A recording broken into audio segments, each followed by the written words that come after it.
The homework that I'm going to do is 11.3. It says find the domain, the points of discontinuity, x and y intercepts of each rational function. So this is the graph, and I do want you to notice that when you have x plus 3 and x plus 3, you have a hole, and we're going to see that here.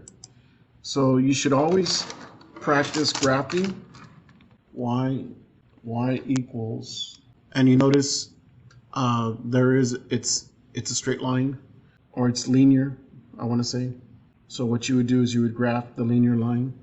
This is your x-intercept. This is your y-intercept. The point of discontinuity is x can equal -3, because that's going to be a hole. Your domain is all numbers except for -3. So domain, all numbers except -3. This will be removable to find what x is, or what y is at x equal -3.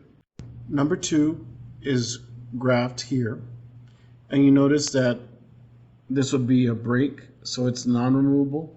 X can't equal 2. That would be the domain. Your x and y intercept, well, you have a -1, 0, and you also have 3, 0 as your x intercepts.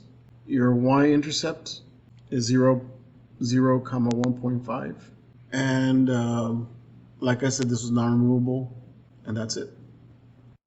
Find the vertical asymptotes and the holes of the graph of each function. So in cases like this, it's good to factor.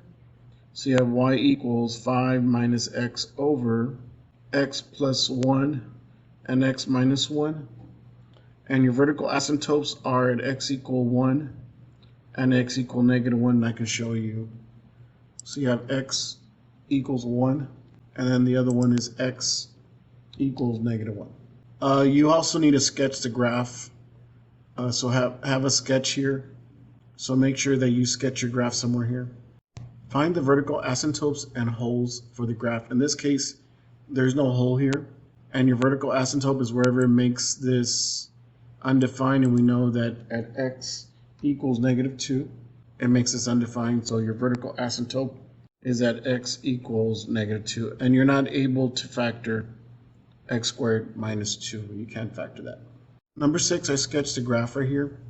You notice that x over x, that becomes 1, so that's where your hole is. So your hole is at x equals 0. Your vertical asymptote is where it's going to be undefined, so x equals 1. And so there's a graph here. So if you were to trace this, you notice that it's undefined right there. You see that 0. What you always want to do is you want to factor. So we have y equals x plus 3, and then you can factor x squared minus 9. So it's x plus 3 times x minus 3, and you notice that's a hole. So your hole is at x equal -3. So you can make a hole there, and we can verify by just tracing. See how it's undefined? Your vertical asymptote is wherever the denominator is going to be undefined, so it's going to be undefined at x equals 3.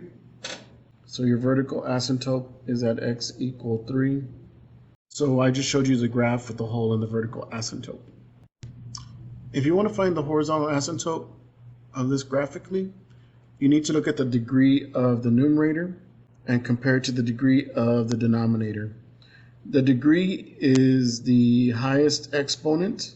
In this case, it's 0 for the numerator, and the degree is 1 for the denominator. Whenever the denominator is larger than the numerator, then your horizontal asymptote will be y equals 0. So I'm going to go ahead and pause. And I'm checking here by just graphing 2 over x minus 6. And so here's the horizontal asymptote, y equals 0. So for number 11, you notice that the highest degree is 2 here, and the highest degree is 2. So you want to ignore this, you want to ignore this. So your horizontal asymptote will be whatever you do when whatever comes out when you divide 2x squared divided by x squared. In this case, it's 2. So your horizontal asymptote is y equals 2. And there it is. Sketch the graph of the rational function. We know that the vertical asymptote is whatever makes this undefined, so it's x equal 2.